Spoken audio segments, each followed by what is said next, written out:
15-minute wash cycle washers. That sounds familiar. Actually. Okay, so I visited some friends a few weeks ago up in Sonoma. They have a new house, and we were washing the bed sheets before we left because we were, staying in the guest room. Nice. And I'm like, we have like 45 minutes or something, and she was like, no, it's done. It's all done. Like that was like 10 minutes ago. How could that be? They were like, it's the new the power washers. It doesn't take that long anymore. That's crazy. Like, wow, I didn't know. That's great. The washer dryer downstairs are like 45 years old. My quick mode on my front load, I bought it 2 years ago. It's like 20 minutes, 25 minutes. But that's not 10-minute fast. That's still you got to wait. I think it was 15, not 10, but it was still, remarkably faster than what you'd be used to if you were going to do a whole load of laundry. You just can't do laundry and then watch TV for a while. No, you're basically done.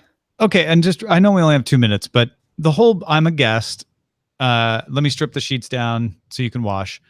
I think that is a kind thing to offer and do as a guest. Yes. As a host, when someone stays with me, if they start to do that or offer, I'm like, oh, no, don't worry about it. I'm going to wash all that stuff anyway. It's fine. I was staying at a place one time where it wasn't me, but another couple staying at this place. It was, it was friends and relatives situation, not an Airbnb or anything. Didn't offer, and the host kind of came down on them, like, well, you need to strip your beds.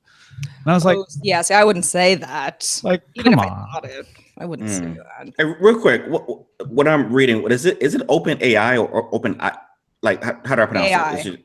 It's just Open AI. Okay. Yeah, like a compound, like Open AI, like 2 words. Gotcha. Yeah, the whole stripping the bed. If somebody wanted to do that, who was staying with me, I would insist that they don't. Yeah, I do. It's just. But it's nice of them to offer. I appreciate that. And I always try to do that as a guest myself. Right. I always put the guests on the couch, so it doesn't matter. It's I give them a blanket though. Here's a blanket. You don't need to strip it down. Roger's like, here's a paper towel to put over you. He puts a fan on them. He won't be staying with you next time. What's there to wash? They're just on the couch. Yeah, you're on the couch. What are you gonna watch? The cushions? I just pour bleach over them, but it's fine. 30 minutes later, I come back to see how things are doing. All right. Shall we begin some tech news, perhaps? Oh, let's do it. Hey, Lamarr, would you mind opening the show with line 3? Oh, yes, sir. Here we go. 3, 2. Thanks to everyone who supports Daily Tech News Show directly. To find out more, head to dailytechnewsshow.com/support. This is the Daily Tech News for Monday, August 6th, 2018 in Los Angeles. I'm Tom Merritt. And from Studio Phelan, I'm Sarah Lane.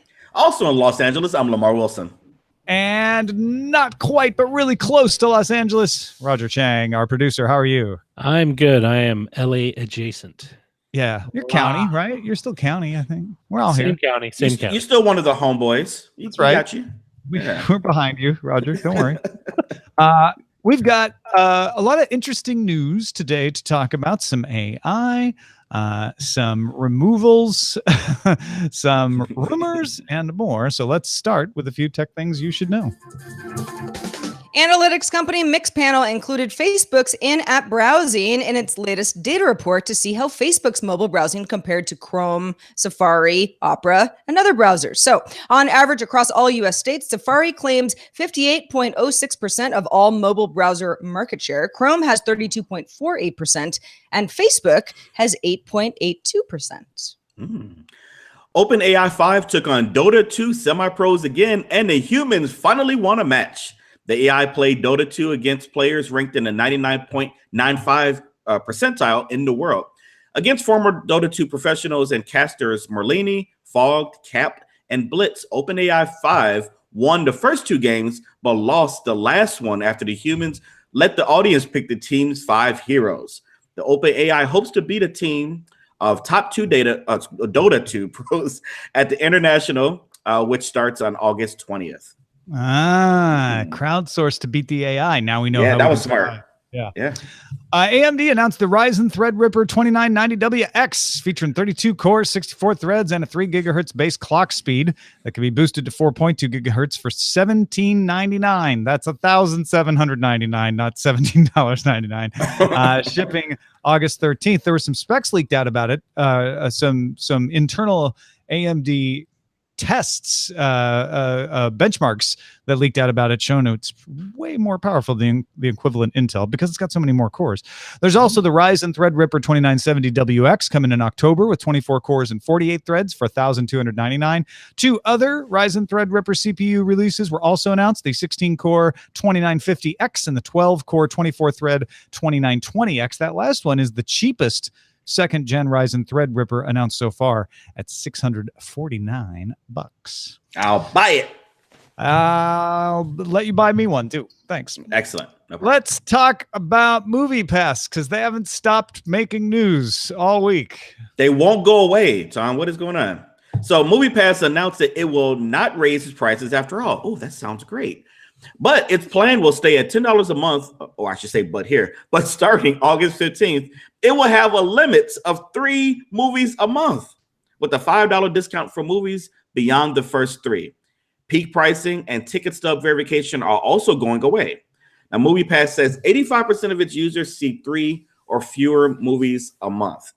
So obviously, I have mixed feelings on this. They changed it yet again. So just to add to this, if you are an annual customer like I am, who paid right out, you actually still, I mean, you'll be grandfathered in until yours goes away, but you still will have to deal with the peak pricing and ticket stub verification. So this is only for the new customers who are coming in or those who are on monthly. So now, if you're on the year plan, you could cancel it and switch to this plan to get rid of that. I think they won't let. If you cancel your plan, you can't join again for 9 months. You can't contact them and say, "Hey, shift me to the new plan." Because from the press release, it sounded like anybody who moves to this new plan, et cetera, et cetera, et cetera. So I think rather than, I know the canceling thing, they won't let you sign back up to stop you from gaming the system. But if you said, "I don't want to cancel, I just want to move to the new plan," I think they might let you do that.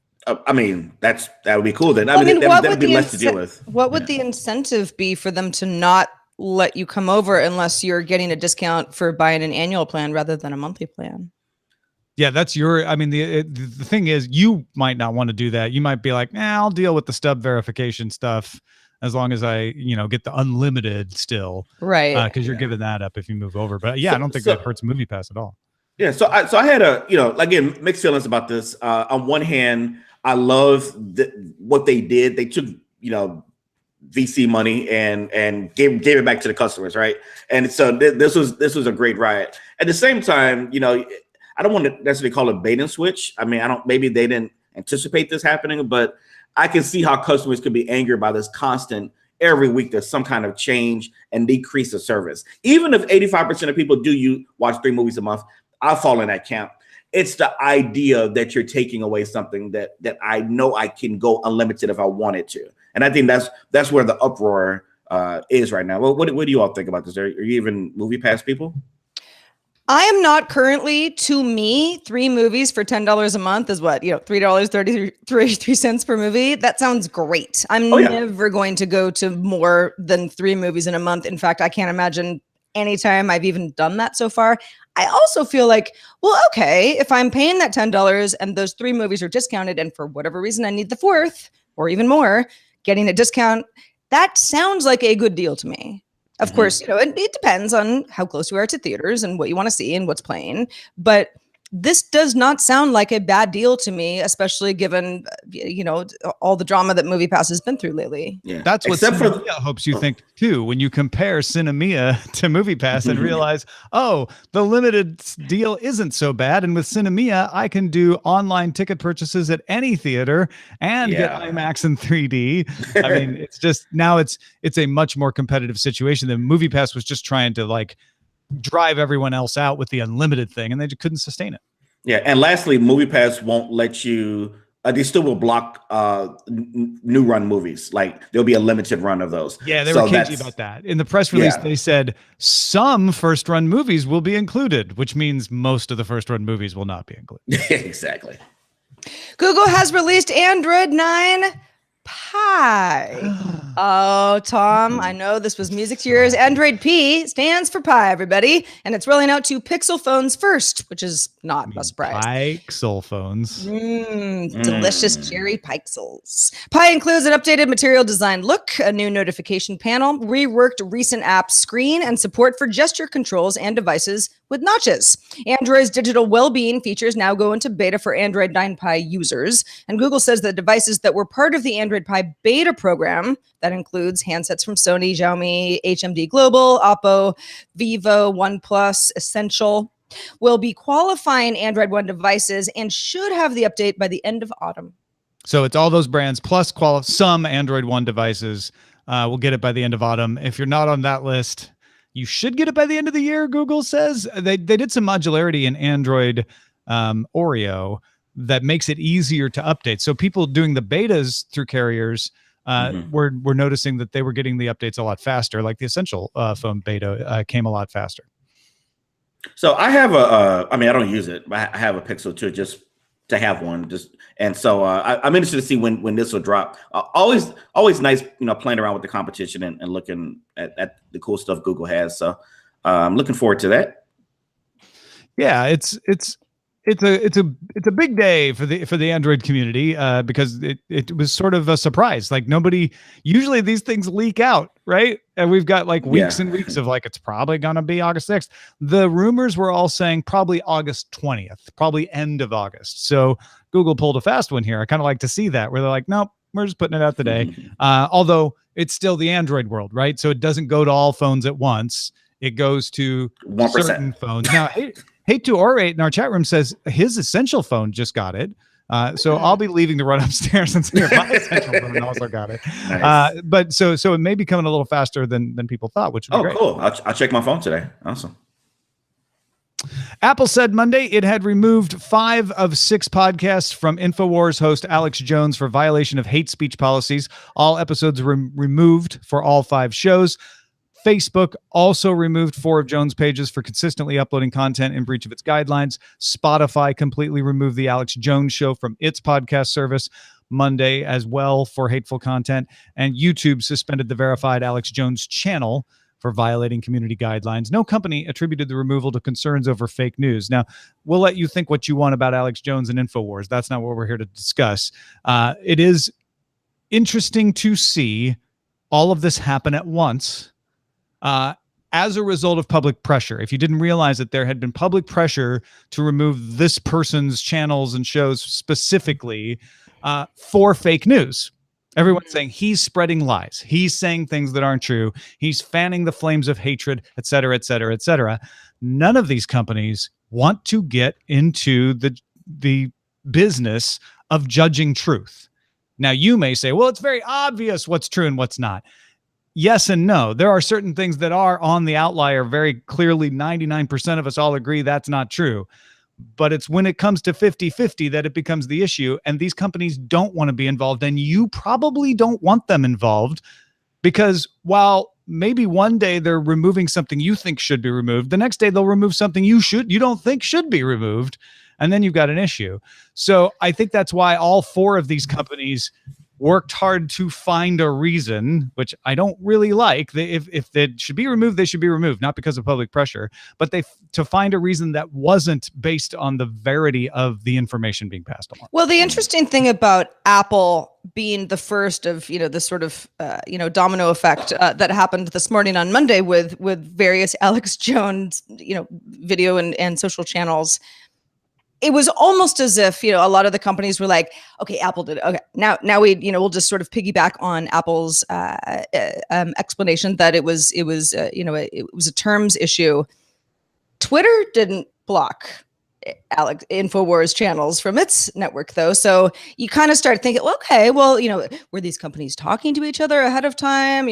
Is Apple taking one for the team here? Because all of these networks, there's no possible way anybody working in PR departments for these networks were just like, oh, wow, did Apple do something? We should investigate this person. Never heard of him before. No. These decisions have been in the works for a while. Maybe companies decide to pull the trigger on the announcement a little faster because of Apple. That's certainly possible. But I imagine these announcements were close to happening no matter what. If anything, it was the public swell of pressure from certain elements of the public happened at the same time for all of these companies.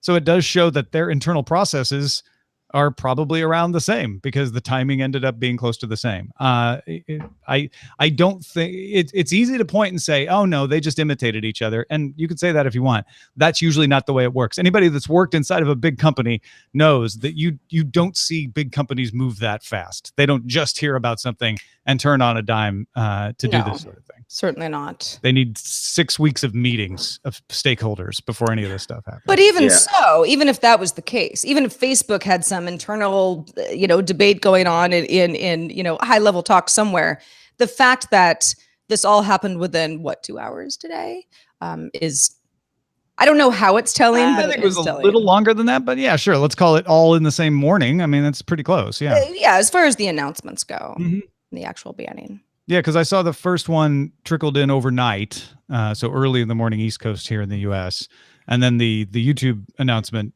didn't come until later on in the late morning for us, early afternoon for the East Coast. Yeah, I don't have any specific comments on this other than I agree with you saying like this could be a slippery slope, regardless of where you stand on it, on whether a company should judge. How much they should judge something is, not okay based on public pressure. If the public doesn't like something, and so I think we're all going through a big learning phase here, and I'm interested to see what comes out of it. Because I don't know where this is going. I don't know if the people could just scream loud enough and get anything taken out. If someone doesn't like your podcast anymore because there's another cooler one. Can they scream at YouTube to take it down? You know what I'm saying? Like where does the line get drawn here? I don't have an opinion on it. There's a whole other discussion to be had about the similarity between this and what happened to James Gunn getting fired at Disney. Both were in response to public pressure. Yeah, absolutely. So Microsoft briefly hosted a page announcing it had joined Movies Anywhere. Yes. This would mean movies from participating studios could be bought on the Microsoft Store and viewed on other platforms and vice versa. Now, iTunes, Amazon Prime Video, Google Play, Vudu, and Fandango Now are the current partners, and movies from Disney, Sony, 20th Century Fox, Universal, and Warner Brothers are included. No word on why Microsoft pulled down the announcement. And yeah, maybe they just weren't ready to. You have any info on that? Maybe they weren't ready to say it yet? The Verge and Thurrott.com both reported this morning with links and screenshots. I mean, Thurrott still has a screenshot of the Microsoft page saying, your movies together at last. Yeah, I saw that. Watch more with Microsoft Movies and TV. But when you click through to the Microsoft page that's supposed to tell you about this new deal, it says, we're sorry, the page you requested cannot be found. So, I mean, we should be sitting here talking about like, oh, Movies Anywhere starting to expand. It'll be great when some more studios come in too. If I've got an Xbox, now I can watch all my Movies Anywhere stuff. If I want to buy something on my Xbox or through the Windows Store, I can still watch it in iTunes. I can still watch it in the Google Play Store. And that hopefully is what's going to happen because they have this announcement prepared. I kind of wanted to say all of that. Yeah, right. I mean, because do you use your Xbox to watch movies? Well, yeah, and I stopped because they pulled out of that when it was called Disney Anywhere. I know it was more limited then, but the Microsoft pulled out of it. Yeah, and so I don't use it anymore. So, but I use my Xbox to watch almost everything: YouTube, Twitch, and so it's kind of like my media hub besides my Apple TV. So I'm definitely looking forward to this. Disappointment only in that Lionsgate and Paramount, which I get movies from just through press things, they aren't included in this, but hopefully with more people being added, more studios will be added. I think this is a fantastic deal. I mean, you use Fandango, private disclosure. Your wife works there. Disclosure, Lamarr. Let me. Yes, my wife works for Rotten Tomatoes and Fandango, so we use Fandango now. Of course.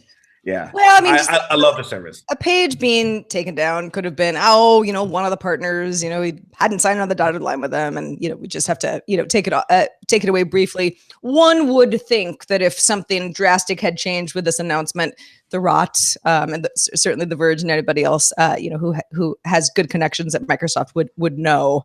I also wonder, just assuming maybe something was posted prematurely. Yeah. That sure happens a lot in corporate websites, doesn't it? Yeah. You know? Somebody needs to work on their CMS a little bit. Right. Yeah. Like I know the New York Times writes its obituaries years in advance, for big name folks, but it's like, can't we have some sort of a staging server that's just like one step removed? Takes a couple of clicks before it gets published. Yeah, exactly. All right, moving on. Chip maker TSMC, which makes parts for the iPhone, said that 80% of its fabrication tools were affected by a virus last Friday. The company has since restored the tools and expects a full recovery. A mistake during software installation for a new tool led to the virus spreading through TSMC's network. The company advised the breach will delay some shipments and reduce revenue by about 3% for the quarter.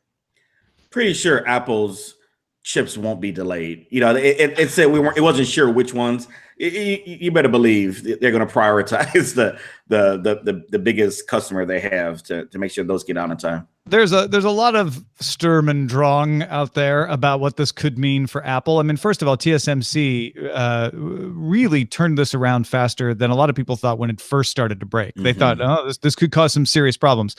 3% revenue impact is not small in a company this size, but the fact that they are back to production on Monday is good. When you have the CEO of your company as the former supply chain expert, and Tim Cook, you have a lot of practices that are employed to make sure that these sorts of things don't impact your shipping. So I'm with you, Lamarr. My guess is either through TSMC prioritizing their biggest customer that makes up the majority of their revenue, or through Apple just having really good contingency plans for this sort of thing. This shouldn't impact the shipping of the iPhone. But you bet if something, I mean, Apple hasn't announced a new iPhone. Apple hasn't announced a bunch of new products. But if those rumored products slip or don't get announced, you know a lot of people are going to start looking at this as a possible cause. Yeah, you're right. And it's probably not.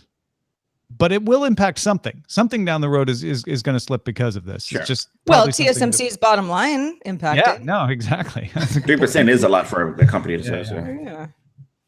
They think they'll make it up in the holiday quarter by ramping up production and sort of catching up. That is what they're trying to tell their investors. So if you believe that, then you should be fine. Sure. Wall Street Journal reports Facebook is asking banks to share customers' card transactions, shopping habits, and checking account balances to offer new financial services. What? Yes. If I want to stop there, you're going to scream. Cambridge Analytica, privacy violations. Now they want my bank data? Facebook says they're not doing that. Facebook says, we're actively asking financial services companies for financial transaction data. They're talking to banks about offering services through Messenger, like checking account balances or offering fraud alerts. They don't want to record your financial information. What they want to do is what they already do with PayPal and Citi in Singapore and American Express in the United States, which is allow you to go to Facebook Messenger and say, hey, what's my balance? And allow that company to tell you your balance, which means your data has to pass through a Facebook server to do that. That's what Facebook says. Now, granted, I don't trust Facebook much either. So I don't know, maybe they're doing some secret weird conspiracy thing to steal all your financial data, but my guess is not in the current climate. And the only way to provision this kind of service is to transfer the financial data you're requesting through Facebook Messenger onto a Facebook server so it can get to you on Messenger. But in this day and age, you say financial data and Facebook, and people immediately jump to a lot of conclusions about risk. And Facebook has to work harder than other companies to prove, and even harder than it had to do when it first launched these services with PayPal and Citi and American Express, to reassure you, this is what we're doing with that information. We are not going to sell it to third parties. We're not going to target it through advertisements. This is all we'll do with it. And they should. I'm glad of that. So my question with this, and just being dead honest here, is like, who's living in Messenger this much to need to get your balance of things from Messenger? Like, I use iMessage, right? But I don't want to go in there and find out what my balance. I mean, if I need to send something through Apple Pay, fine. But like, I have the bank app, I have the web. Like, maybe I'm not the customer. I'm just wondering who are these people that live in Messenger like this to want this? I get what you're saying, and a lot of people in the chat room are echoing you right now. They're like, right on, Lamarr Wilson. Exactly. But it does sound a little to me like my grandpa saying, well, why would you want to phone up the bank to get your balance? You're just going to go cash your checks there later. Ask them then. Why do you need to use the phone for that? Yeah, I mean, I agree. I've never once even thought of figuring out if one of my banks could tell me my balance. One of my many banks, because I have so many. But my bank could tell me my balance through Facebook Messenger. Never occurred to me. Wouldn't want to do it for lots of reasons that people are like, why go through Facebook though? It's rife with issues, or potentially rife with issues.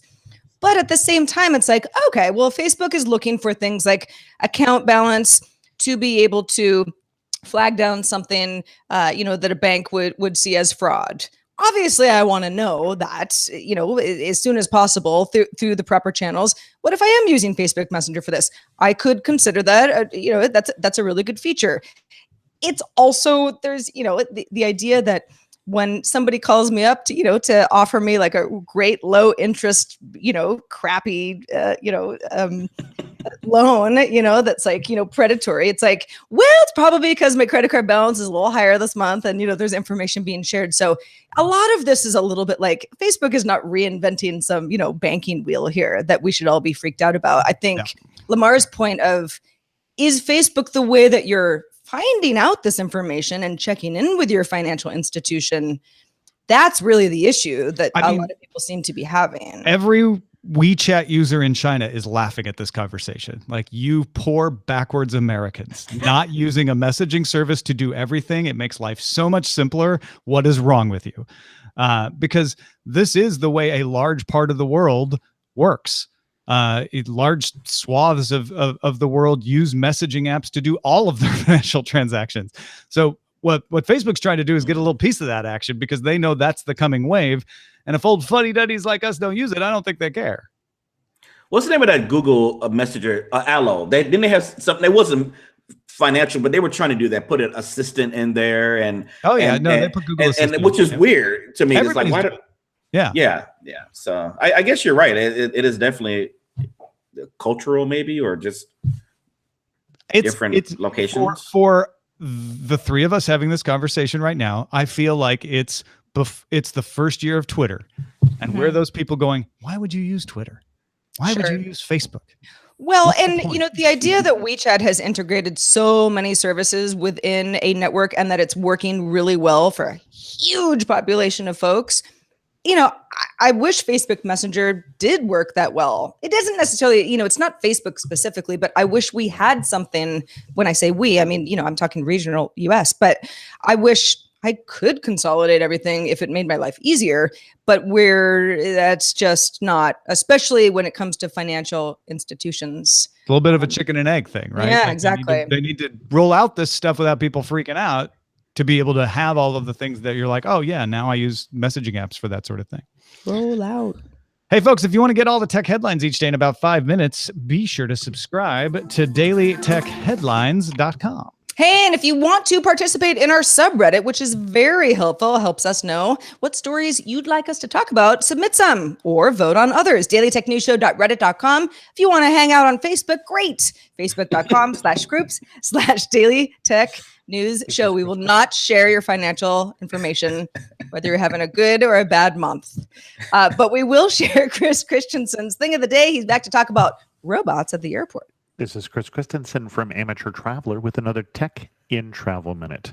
I've got robots. I've got a robot story, and this is an interesting one. KLM has introduced a robot in airports where you go up to this small blue robot and you give it your boarding pass. It scans your boarding pass and then will carry your luggage, up to 85 pounds of luggage, to your gate. It will know where your gate is, will navigate its way there, and will move at about 3 miles per hour so that you can walk alongside it. It's currently being tested, but they plan to roll it out at JFK and SFO here in 2018. One of the odd things in the story I read was that it uses, quote, a variety of familiar nonverbal sounds to interact with travelers. Oh my gosh, it's R2D2. I'm Chris Christensen from Amateur Traveler. Oh my God. Why would you do that? Why would you want a robot to carry your luggage? Why wouldn't you? Hello. Like, why wouldn't you want to get Facebook? Okay, I get the point. Everybody wants R2D2 to carry their luggage, of course. That goes. I mean, the only thing I could see this sounds great. Even though maybe you don't have really heavy luggage, but let's just say you did, it would be really helpful. If you have kids, and it just sort of takes a layer off of the complexity of getting to your gate. But we've all been at a really busy terminal, and like if there are many robots doing this for folks, okay, well, that's sort of adding some bulk to the walking area. And also, how do the robots talk to each other? And are you going to lose your luggage? They use Facebook. Oh, right. Yeah, all right, let's check the mailbag. What did we get at feedback at dailytechnewsshow.com? We got a really cool email from Joseph in Chicago, who wrote in about our conversation last week about Google Glass being used to help autistic folks. Joseph says, I was diagnosed with autism later in life, despite being highly functioning, after I had a life-altering mental health issue a little over a year ago, and I lost my job. The rare late in life diagnosis explained the reason why I had problems with certain social norms, as well as relationships, whether it was with strangers or platonic or familiar or even romantic. Having this technology could save a lot of pain for those with autism and their families and neurotypicals around them by helping them progressively improve various skills in these 4 areas of life and allow those on the spectrum to live more fulfilling lives. So that applies to dating, or friendship, or legal issues, or even school and school systems, how to interact with a fellow student versus a teacher versus a dean or somebody else in the administration, because obviously there are levels to that. Appropriate vernacular and chain of command when trying to get an exception. Joseph says, these are just some thoughts I had when I looked up the article and what I hope they could do in the future, not just for kids, but for those with autism of all ages and of all degrees. Yeah, and get over your thought of like, yeah, why would I want Google Glass on my face for that? Like, imagine a different form factor, something that's just in regular old glasses or something like that. Mm-hmm. Just imagine the functionality, and I think that's great. Thank you, Joseph, for that. Yeah, thank you so much, Joseph. I learned a lot from your email, so keep them coming, everybody. Thanks to Lamarr Wilson as well. Lamarr, you are a wealth of information. You're a scholar and all around great human. What has been going on since we saw you last? I see I paid you well through Facebook. Okay, that was the last one. That really was it. Hold on, I never got the money. Be cool. Exactly. Be cool. So yeah, I run a unboxing and showcasing channel, and this month in August, we're trying to do a video a day. Just released one, which is not showing up on your page. That's okay. Just released one today and 2 minutes ago. And if you're into like seeing cool things, whether it's technology, Funko, or any kind of just randomly cool stuff, check out my channel at youtube.com/Lamarr Wilson. You never know what's inside the box till Lamarr opens it. What's in the box? That's right. So cool. It's not that, hopefully. Check it out, folks. youtube.com/Lamarr Wilson. 2 R's. Yeah. Lamarr. And thank you for supporting us on Patreon. Patreon.com/DTNS is the place to get all of the cool perks of being a member. Membership has its privileges, like being able to talk in the Discord or chat in Slack with other folks. Also, talk to me about my trip to St. Louis, perhaps. Anybody can do that. It doesn't matter if you're Patreon or not. I'm coming to St. Louis September 6th and 7th, I think. Something like that. It's Thursday and Friday. And I'm looking for a place with good broadband. Big thanks to a few folks who've reached out. I think I've got Thursday taken care of, which is awesome. I'm working on Friday. And once I get locations to do DTNS remote, I will start working on doing a meetup out there in the St. Louis area as well. Ooh. So if you have any suggestions, particularly on the Illinois side of the river for that Friday at the beginning of September, man, I wish we had put the dates in here because I want to emphasize that. I think it is September 7th. Yeah. September 7th on the Illinois side of the river. If you know a place that would be available around, I don't know, 3:30 in the afternoon that I could squat and do my show, that would be awesome. Send it to us, feedback@dailytechnewsshow.com. You know what you can also do to that email address is send us your thoughts, your comments, stuff that we've talked about, stuff you'd like us to talk about, and anything in between. Feedback at dailytechnewsshow.com is our email address. We are also live if you can join us Monday through Friday, 4:30 p.m. Eastern, 2030 UTC. Find out more at dailytechnewsshow.com/live. Back tomorrow with Patrick Beja. Talk to you then.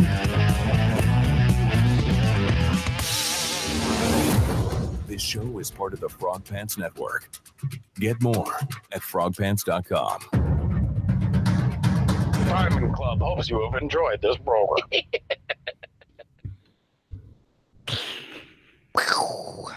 A show that defied all expectations. In other words, everything Roger and I thought would go short with long, and everything we thought would go long with short. But yeah, it's we It worked. It worked. It worked. Yeah, it all worked out. Yeah. There was a moment where I was like, okay, yeah, our timing is not. I mean, yeah. Hey, man, we're usually really good at that, so we got to have a day like that every once in a while. But like I said, we were over a minute and a half. Yeah. Nothing. Yeah, and breaking news: people can join your Patreon using Facebook Messenger. Part of it Is that true or no? No, I'm like, there are a lot That of would be- ways. I wouldn't that be would be kinda surprised, cool. actually. No, man, I think of all, the messaging culture is entirely different here than it is in not It all really parts of the world, is. but in a lot of parts Yeah. of the world. Yeah. I try to think young, so I'm not trying to be that Generation X that don't get it. Like You need to think young and Japanese. I think part of it is that there hasn't been any kind of the flaws inherent in that system haven't been revealed to a broad base of users, so they don't have a context of fear in the way we might like. I don't know if that's it. Fear doesn't seem to keep people in the US from doing a lot of things they shouldn't. I don't know. I think it's just for that us, there's it- less that's of that it, sort but- of chatbot culture, at least with a lot of services I'm using, where it's like when it comes to convenience, again, as long as I trust the company whose app I'm using, and that's going to differ between folks, but there's nothing wrong with that in theory to me because I'm always trying to simplify things.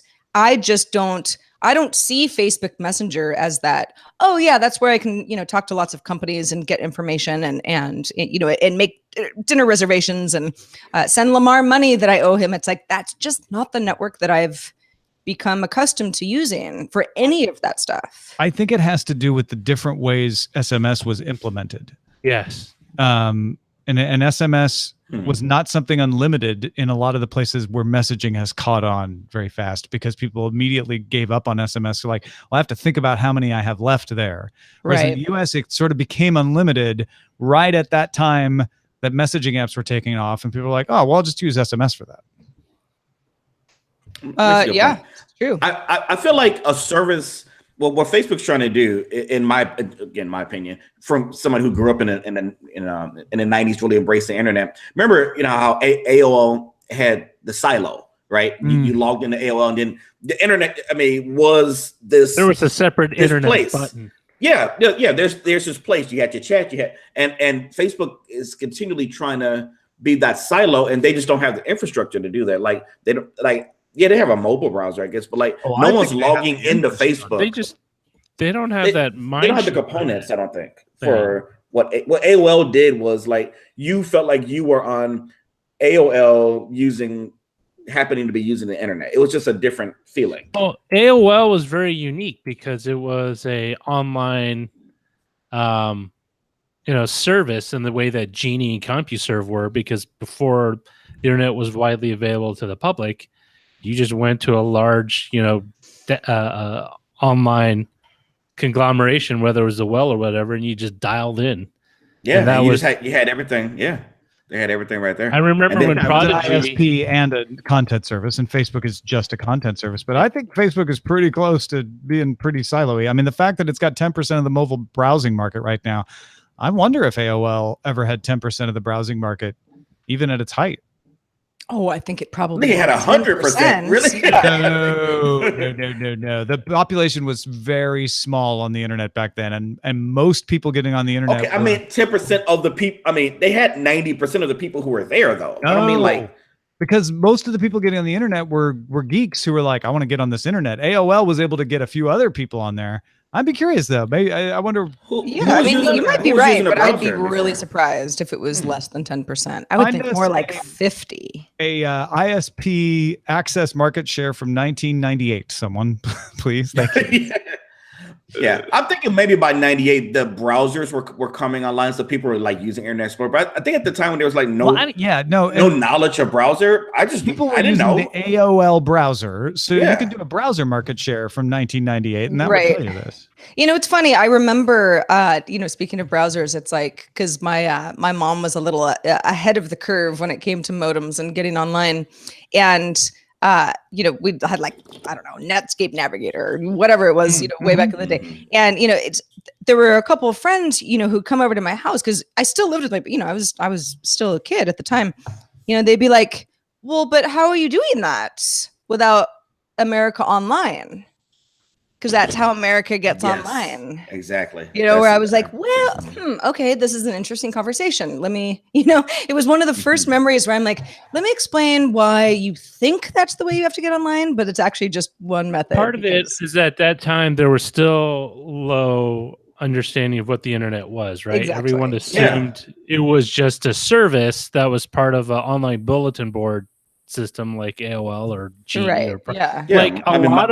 A lot of things like banking. I remember Bank of America was trying to do, or it was either Bank of America or Wells Fargo was trying to do online banking through Prodigy. Remember Prodigy? Yes. Oh yeah. And that was one of the things. The logo and everything. It had this really 8-bit interface, and you had to click down and go in, and you'd type in your account information to verify that it was your account. But it wasn't until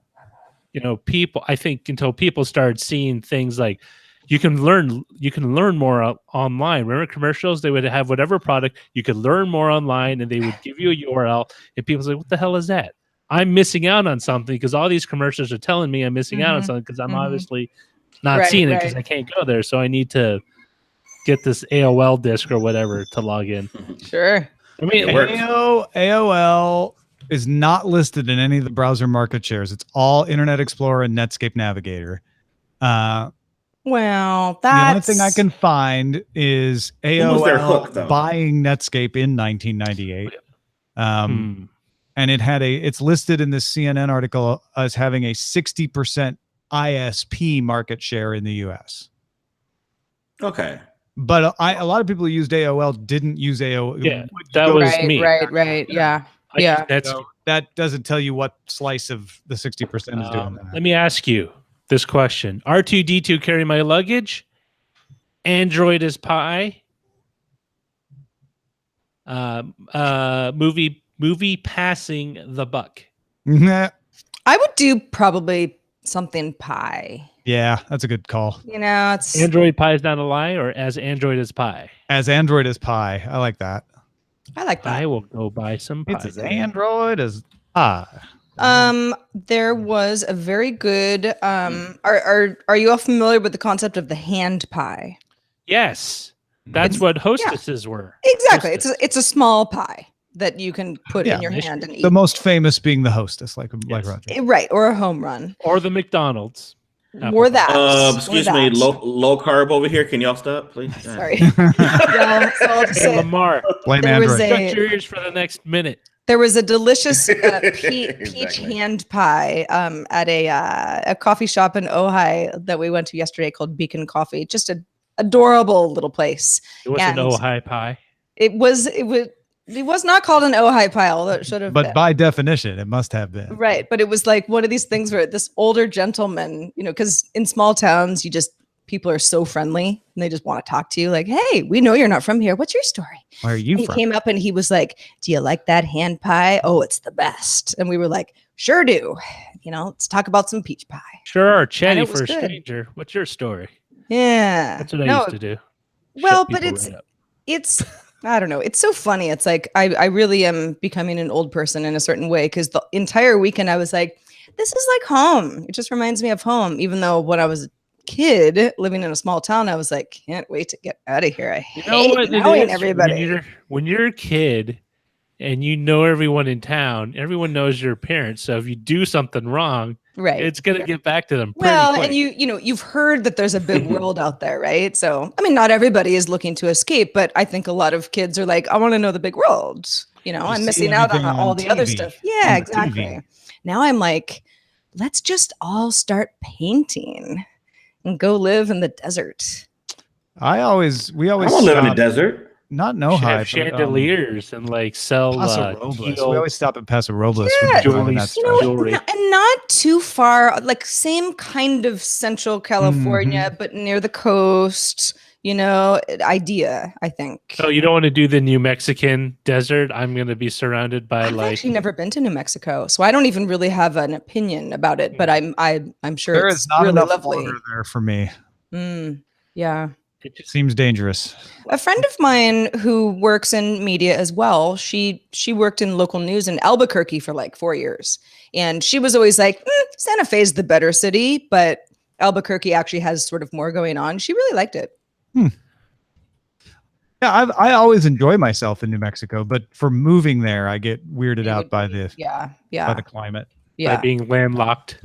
Well, I've been landlocked before, but just not a lot of natural water around you.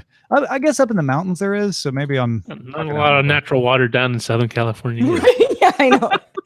As opposed to the waterfalls. The water-rich paradise in which we live.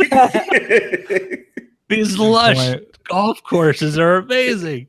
Well, we have that big ocean. It makes me feel better. I know I can't drink it, but at least it's there. I do. Like, I look at the ocean all the time where I'm like, we're good. Look at all that water. We'll figure out how to get the salt out of it. I used to wonder why don't they use salt water in like your toilet and stuff and save all the drinking water for everything else, right? But I mean, that's gonna mess it would corrode, right? Isn't that the problem? But a lot of countries think we're crazy that we use the same water for sewage and drinking water. They're like, you should have non-potable water. You can just reuse it and reuse it and reuse it. And so there's a lot of research being done in that. Yeah, a lot of car wash places do. They use the touchless. Yeah, I've seen that. This is not potable water. Don't drink it. Washing my car about once a year. I wouldn't call anybody out, but not that long ago, a very intelligent adult friend of mine was like, I don't remember where we were, but she was like, non-potable water, what's that? And I'm like, don't drink it. So, is that what that means? Yeah. Like, yeah, that's what it means. Yeah, I didn't know till I moved here. Concept, yeah. I've never seen it before. Yeah. Yeah. It's we had non-potable water salt water in our toilets. Like, you'd never drink water out of the toilet. You'd never need that water. Well, as long as you use non-metal pipes like clay or something, it should be fine with the salt water. But not everybody. You have to change the whole infrastructure. Yeah, like who's using clay pipes? Why don't we just go back and take dumps? I think it makes more sense to just use. Let's start over. All right. You don't have to make everybody get new pipes for it. Hey, we have a permanent power outage. What was that show on NBC Revolution or something where they lost the power and then everybody had to go back to. I watched that for a while. It was good. The power just disappeared. Yeah, it was pretty interesting. That'd be kind of scary because we had a power outage in my neighborhood last week, and it was several hours, and people were kind of. I'm more worried about running out of potable water than I am about power loss, because power you could generate on a local scale, not a lot of it, but enough to keep emergency things running. But like if you don't have clean drinking water, you're kind of up the creek without any. That's what Kool-Aid's for. Anyway, but how do you drink Kool-Aid without water? You've been drinking the Kool-Aid. It's in the fridge already. It's already made. Wake up, sheeple. Just find a giant walking. This whole water thing. It's like lots of things have water. No, there's some really good research, all kidding aside, really good research being done on how to reuse water, not only for non-potable stuff like sewage and toilets, but also for drinking water. Being able to re-purify it, take it I mean, it creeps people out. That's the biggest hurdle that they're trying to get over with this research. Is they're like, yeah, but it was in a sewer. They're like, yes. Yeah. So is the water you're drinking. Water comes from the sky and has been everywhere. Like. Yeah. We have to purify it anyway. So there are special things you have to do to repurify water, but you can do it. And it's not as inefficient as you might think. Israel is actually one of the leading countries because they live in a desert. And so they have a very strict regimen about how water use is managed, but they have a lot of recycling and regeneration of water. Plus, contrary to popular belief, it isn't people that use up the most of the water. It's agriculture. At least in California, it's like 80% of the usage. Right. So if they can find more efficient ways to irrigate crops. I mean, when I was growing up in high school, they used to flood like an orchard. They would just turn on the tap and it would just run water until it was like 2 inches deep. And that's how you irrigated the orchard. That's the way we need to get back to. you need a more. When I was a kid. Well, I don't remember the apple orchard that I was on the edge of being under that much water, but it was like, no, somebody was not manually like watering the. I mean, it was like 100 acres. Like it was all built in. Whether it was high noon or it's kind of running your sprinkler at the wrong time. Nobody cared in my about high that. school. Yeah. The janitor would come by, open a tap, and flood like a big section of lawn, and it'd be underwater. And then this is like 2 p.m. in the afternoon. The water's evaporating. So it's just like this is like the weirdest thing. Well, we're going to evaporate from the video as well. Yes. But thanks for joining us, video folks. Stick around, audio folks. There's more water talk to come. Desalination. The Water Wars.